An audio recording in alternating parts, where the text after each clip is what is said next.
welcome to a very warm multimodal here at the NEC in Birmingham, and I'm delighted to have Andrew Miles of AS Miles Consultancy to talk to us all about compliance.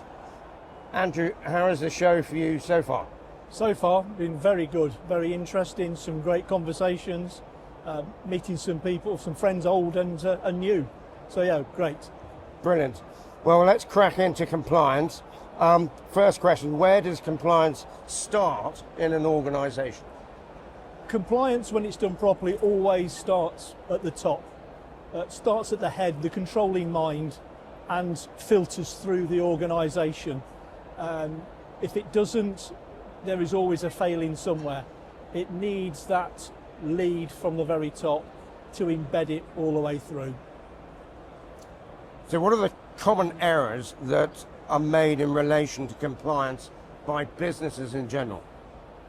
Far too many businesses think that compliance can be bolted on or picked up and put down as needed. Yeah. And that isn't the case. It's got to be part of the organisation's DNA.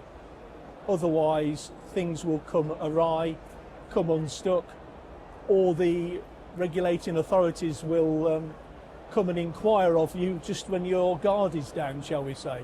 So the organisations that always succeed so well with compliance are those that build it into their DNA and do it as part of their normal day's work, shall we say. Is that normal for a company to have a very organised chief exec or owner or founder to be very compliant? Not as often as we may like to sometimes to hope or like. Right. And that isn't necessarily down to the size of the company. We see companies that are doing a fantastic job with thousands and thousands of vehicles and employees. We see some absolutely awesome people doing it with one vehicle, two vehicles, that they're very small operators. To us, it says more about the operator and their moral compass, shall we say, or the business's moral compass. And we see large companies that fail massively. So what are the primary services of AS Miles? We look at the whole range of sort of elements and touch points with businesses. So from an audit to look at how the business is doing, and then be able to work with that company to suggest improvements. It could be improvements to get them compliant or to get them to best practice. And the aim is always best practice. On the basis of if you miss best practice, you'll still be compliant. If you miss compliance, you're non-compliant. So we do that. We help them restructure. We train. We also do a lot of mentoring. And this can be at board level as well as transport manager and senior managers to bring them on from getting their qualifications through to being up and running and experienced in the field.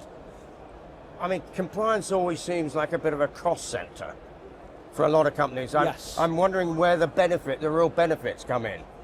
When you start looking at the cost of a public inquiry, it can be very profitable to be compliant very quickly, because by the time you've engaged in the investigation and taken time of staff out of their day-to-day work, by the time you've perhaps engaged lawyers, you've engaged a consultant to help, you've then done what you should have been doing in the first place to get ready.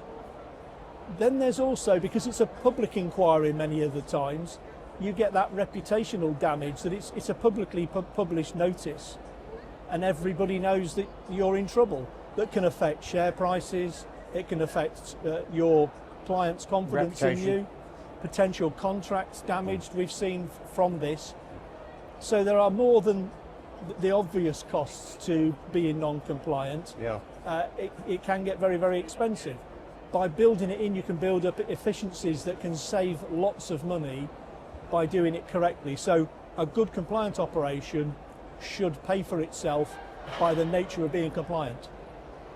Andrew, thank you very much for your time. You're welcome. Cheers.